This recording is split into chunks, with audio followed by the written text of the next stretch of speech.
programa es de tipo cultural y educativo. Contiene elementos de sexo A, lenguaje A, violencia A y salud A, que pueden ser presenciados por niños, niñas y adolescentes sin la supervisión de sus madres, padres o responsables.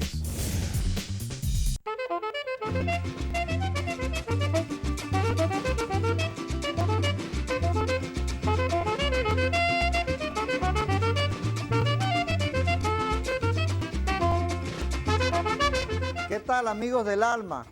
Espero la estén pasando bien para que disfrutemos juntos tantos casos y cosas inolvidables de la Paraguaná de hace tiempo y allá lejos.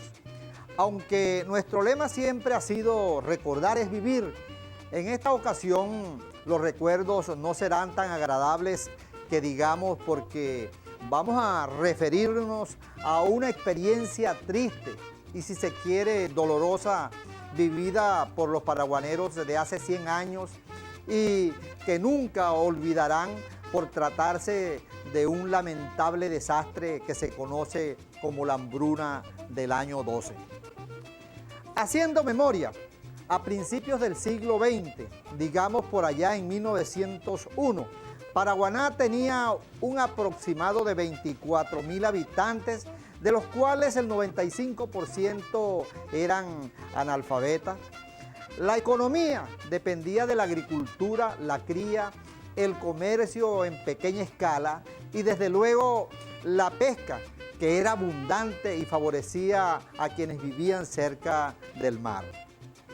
Los lugares más poblados eran Pueblo Nuevo, Adícora, Buenavista, Jadacaquiva, Los Taques, Moruy y Santa Ana. No existían vías terrestres que nos comunicaran con la ciudad de Coro, de manera que los intercambios comerciales se hacían por el primitivo sistema de recuas o bestias que conducían los arrieros a través de los infernales médanos de Coro.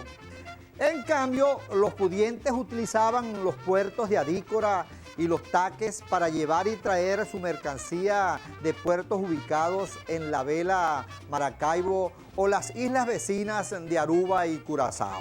Eso era al principio del siglo XX, todo marchaba bien gracias a la gente laboriosa que, a pesar de las dificultades y limitaciones propias de la época, podían subsistir y levantar sus familias modestamente con respeto y predisposición hacia el trabajo. Difícil olvidar entonces las palabras de los abuelos cuando decían que antes de llegar a las compañías petroleras había mucha frescura. Las siembras se lograban y había suficiente comida. Raro era el año que no llovía, y si esto pasaba, tenían la fe y la esperanza de que San Isidro Labrador les metería la mano al año siguiente. Pero sucedió que entre 1904 y 1906, un fenómeno climático llamado El Niño alejó las lluvias de toda Venezuela y de la cual no escapó Paraguaná, que dicho sea de paso, no volvió a ser la misma en los años que siguieron a 1906. Pocas lluvias cayeron en el año 7, en el 8, el 9 y el 10. Y así sucesivamente, hasta que en mayo de 1911 desaparecieron por completo las nubes del cielo paraguanero para no regresar sino 17 meses después, o sea, hasta octubre de 1912, cuando cayeron grandes inviernos, pero desgraciadamente ya el daño estaba hecho. Ahora bien, esa tragedia se fue dando en cámara lenta, porque los estanques se iban secando de a poquito. Las cosechas se perdían y los animales preferían el monte para morir. Del mismo modo, en cámara lenta fueron desapareciendo productos alimenticios de primer orden como el maíz, frijol, auyama, tapirama y otros rubros. Por tal motivo, entonces, los comerciantes nada tenían que ofrecer en sus bodegas y los pobres nada que cambiar por comida.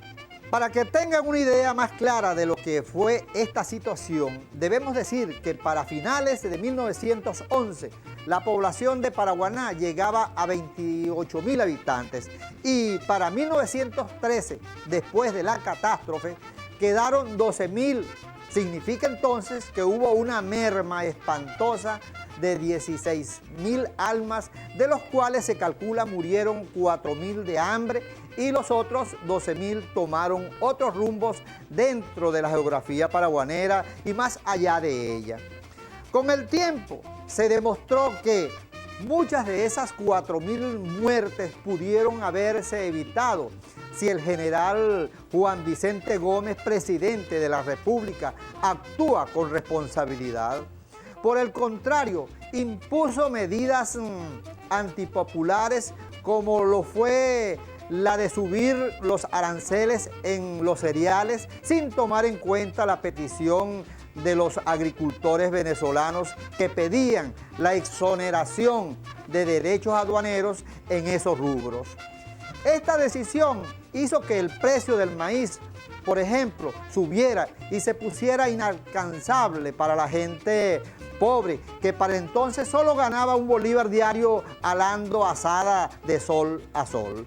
Y lo más grave aún, tanto Juan Vicente Gómez y León Jurado, que para ese entonces era presidente de Falcón, nunca llegaron a considerar el problema de Paraguaná como una emergencia regional, mucho menos nacional. En relación a este episodio, traigo aquí una cita del historiador González Batista, quien textualmente dice así, se las voy a leer. Dice González Batista: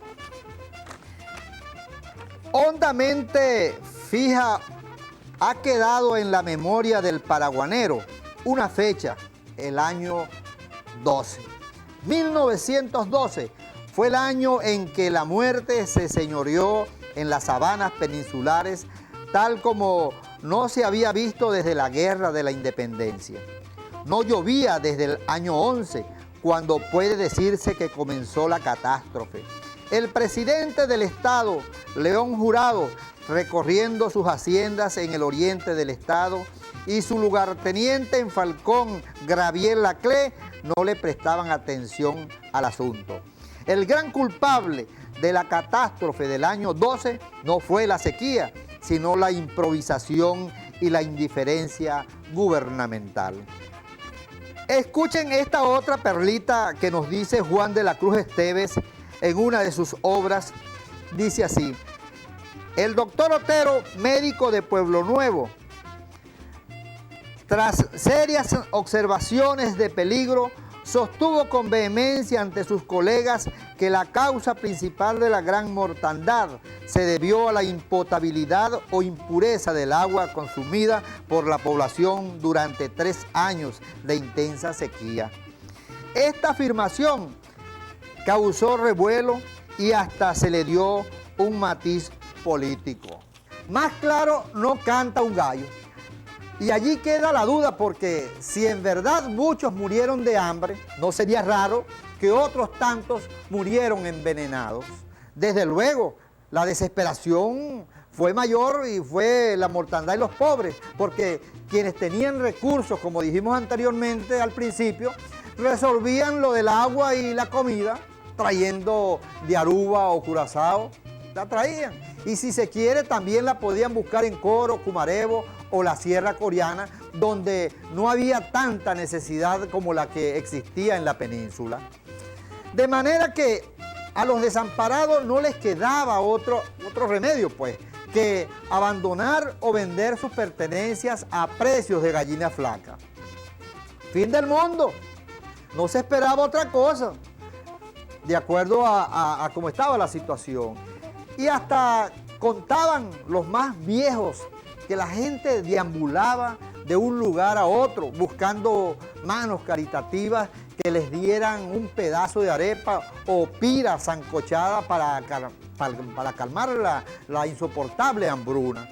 Y aún así, por vergüenza, esta gente no pedía ni se quedaban en un solo sitio esperando repetir otra ración, Por el contrario, seguían deambulando sin rumbo fijo. Y algo muy curioso, tampoco eran capaces de robarse un animal para calmar la necesidad. En el fondo, eran honrados. Pues bien, en virtud de ese macabro panorama de 1912, algunos paraguaneros, no todos, se atrevieron a emigrar con destino a Coro, La Sierra y otras partes de Falcón y Venezuela. Lamentablemente, varios murieron en un trayecto que alcanzaba a 100 kilómetros de recorrido y otros, con más suerte, lograron su cometido. Pero es que también la geografía paraguanera en nada favoreció a solventar la situación. Todos sabemos las grandes distancias que existen de un pueblo a otro, y si era a pie, se hacía más difícil socorrer a los necesitados. Por otra parte, la poca costumbre del hombre de campo, el campesino, por consumir, no tenía pues esa costumbre de consumir el pescado, y por eso impidió que muchos no buscaran la salvación en las costas del Caribe. Y prueba de ello es que por los lados de Amuay, Los Taques, Punta Cardón o Adícora, casi nadie murió de hambre. En fin, pasaron los tiempos malos y apareció el petróleo, que obligó al campesino a buscar mejor calidad de vida en otras partes de Venezuela, y definitivamente cuando se instalan ya las compañías petroleras en Paraguaná, cambió totalmente nuestra cultura y nuestra economía, quedando solamente el campo como un apego de costumbre ancestral que nos permite recordar de dónde venimos. Con el tiempo y en memoria a los caídos, en 1912 se levanta un monumento que también tiene su pequeña historia y que comienza en 1913, cuando los viajeros que iban o venían de Coro a pie o en bestia se encargaban de recoger huesos humanos dispersos que se encontraban en los caminos y que devotamente alumbraban con velas e iban depositando en pequeños túmulos que tapaban con piedras. Luego, en 1948, cuando se construye la primera carretera Coro-Punto Fijo, todos los túmulos se iban reduciendo hasta que definitivamente se construye la autopista Coro-Punto Fijo y la Iglesia Católica levanta una capilla en memoria de quienes fueron víctimas en la hambruna de 1912 en el sitio conocido como Las Ánimas de Guasares, donde, por cierto, muchos viajeros hacen una parada de reflexión espiritual o se paran a cumplir para pagar una promesa por algún favor recibido, como también lo hacían nuestros abuelos cuando pasaban arriando bestias por las Ánimas de Guasares de hace tiempo y allá lejos.